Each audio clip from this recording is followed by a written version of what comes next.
ओम श्री गणेशाय नमः। ओम श्री शांब शिवाय नमः। शिव महापुराण सुने में आपका स्वागत है।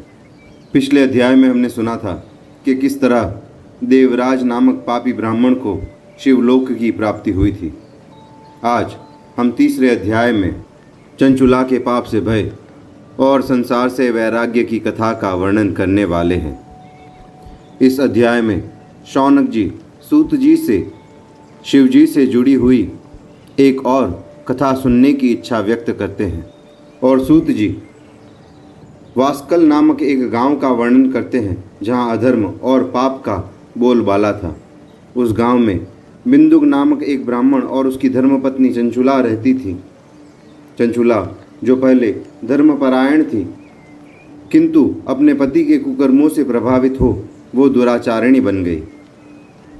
लेकिन एक दिन गोकर्ण प्रदेश में भगवान शिव की पवित्र कथा सुनने के बाद चंचुला को अपने पापों का बोध हुआ और उसे संसार से वैराग्य हो गया। वह एक ब्राह्मण से अपने उद्धार की याचना करने लगी जो उसे पाप से मुक्ति का मार्ग दिखाने का वचन देते हैं।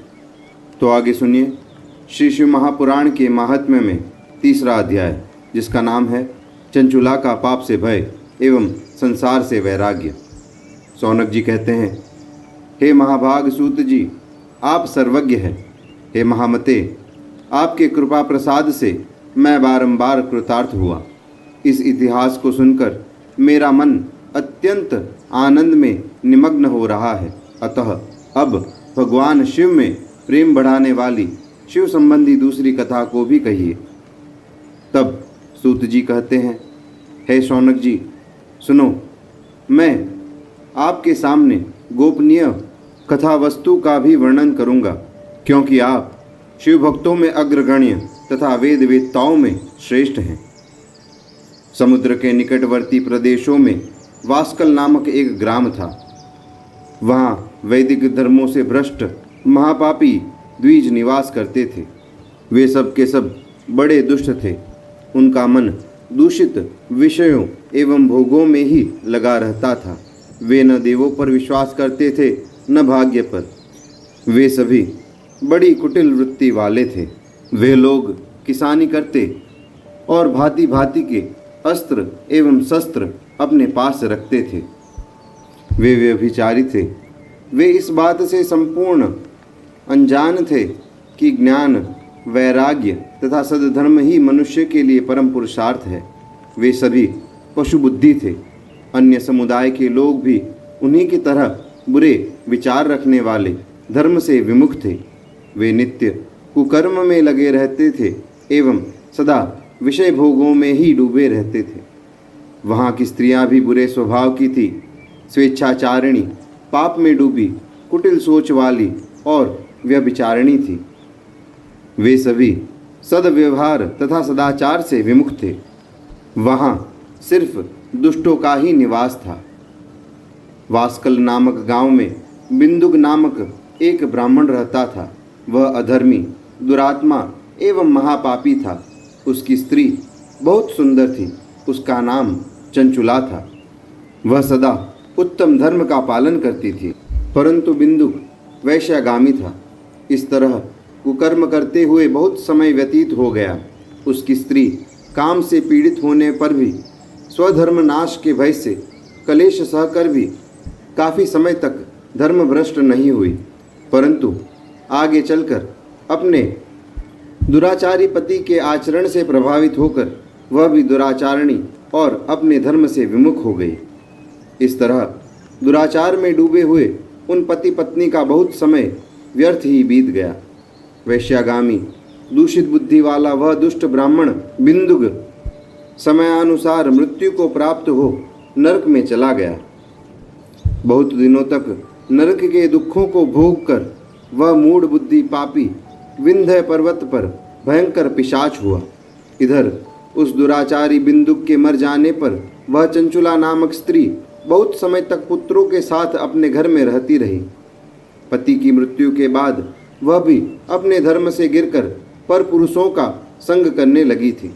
सदाचारिणी स्त्रियां विपत्ति में भी अपने धर्म का पालन करना नहीं छोड़ती। यही तो तप है।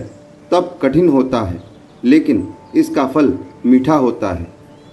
काम, क्रोध, लोभ, मोह जैसे विषयों में भटके हुए लोग विषय रूपी विष फल को ही ग्रहण करते हैं और धर्म से विमुख रहते हैं। ऐसी ही विमुख वृत्ति वाली चंचुला एक दिन देवयोग से किसी पुण्य पर्व के आने पर वह अपने भाई बंधुओं को साथ लेकर गोकर्ण क्षेत्र में गई। उसने तीर्थ के जल में स्नान किया एवं बंधुओं के साथ यत्र तत्र घूमने लगी। घूमते घूमते वह एक देव मंदिर में गई। वहाँ उसने एक ब्राह्मण के मुख से भगवान शिव की परम पवित्र एवं मंगलकारी कथा सुनी। कथावाचक ब्राह्मण कह रहे थे कि जो स्त्रियां व्यभिचार करती है वे मरने के बाद जब यमलोक जाती है तब यमराज के दूत उन्हें तरह तरह से यंत्रणा देते हैं। वे उसके कामांगों को तप्त लोह दंडों से दागते हैं। तप्त लोह के पुरुष से उसका संसर्ग कराते हैं। उसे सारे दंड इतनी वेदना देने वाले होते हैं कि जीव पुकार पुकार कर कहता है कि अब वह ऐसा नहीं करेगा, लेकिन यमदूत उसे छोड़ते नहीं। कर्मों का फल तो सभी को भोगना पड़ता है। देव, ऋषि, मनुष्य सभी इससे बंधे हुए हैं। ब्राह्मण के मुख से यह वैराग्य बढ़ाने वाली कथा सुनकर चंचुला भय से व्याकुल हो उठी। कथा समाप्त होने पर सभी लोग वहाँ से चले गए। तब कथा बाँचने वाले ब्राह्मण देवता से चंचुला ने कहा, हे ब्राह्मण देव, धर्म को न जानने के कारण मेरे द्वारा बहुत बड़ा दुराचार हुआ है। हे स्वामी, मेरे ऊपर कृपा कर मेरा उद्धार कीजिए। आपके प्रवचन को सुनकर मुझे इस संसार से वैराग्य हो गया है। मुझ मूढ़ चित्त वाली पापिनी को धिक्कार है। मैं निंदा के योग्य हूँ। मैं बुरे विषयों में फंसकर अपने धर्म से विमुख हो गई थी। कौन बुद्धिमान पुरुष कुमार्ग में मन लगाने वाली मुझ पापिनी का साथ देगा? मृत्युकाल में उन भयंकर यमदूतों को मैं कैसे देखूंगी?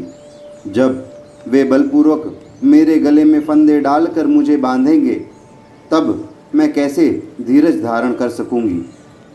नरक में जब मेरे शरीर के टुकड़े टुकड़े किए जाएंगे उस समय विशेष दुख देने वाली उस महायातना को वहाँ मैं कैसे सहूँगी?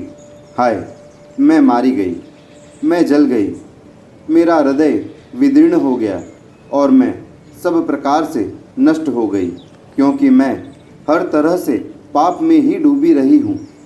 हे ब्राह्मण देवता, आप ही मेरे गुरु, आप ही मेरी माता और आप ही मेरे पिता हैं।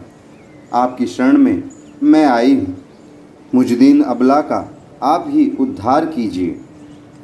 आगे सूत जी कहते हैं, हे शौनक ऋषि, इस प्रकार खेद और वैराग्य से युक्त चंचुला ब्राह्मण देवता के चरणों में गिर पड़ी। तब उन बुद्धिमान ब्राह्मण ने उसे कृपापूर्वक उठाया और इस प्रकार कहा। इस प्रकार श्री शिव महापुराण के महात्म्य के अंतर्गत तीसरा अध्याय पूर्ण हुआ, जिसमें हमने चंचुला एवं उसके पति के चरित्र के बारे में जाना। उसके पति की क्या गति हुई तथा कैसे चंचुला को अपने पापों का बोध हुआ और उसे किस तरह संसार से वैराग्य हो गया, इसके बारे में बताया गया है। आगे हम श्री शिव महापुराण के महात्म्य में चौथा अध्याय पढ़ेंगे, जिसमें चंचुला की प्रार्थना करने पर किस तरह ब्राह्मण ने उसे पूरा शिव पुराण सुनाया और किस तरह चंचुला शरीर छोड़कर शिवलोक में पहुंची, जहाँ उसको पार्वती जी ने अपनी सखी बनाया, उस कथा का वर्णन है। आज का ये अध्याय सुनने के लिए आपका धन्यवाद। अगर आपको हमारा ये वीडियो पसंद आया हो तो कृपया लाइक करें और चैनल को सब्सक्राइब करें तथा आप ही के जैसे शिव भक्तों को इस चैनल के बारे में शेयर करें। ये हमारी आपसे नम्र विनंती है। महादेव आप पे अपनी कृपा और प्रेम बनाए रखें। इसी प्रार्थना के साथ नमः पार्वती पते, हर हर महादेव शिव शंकर शंभो।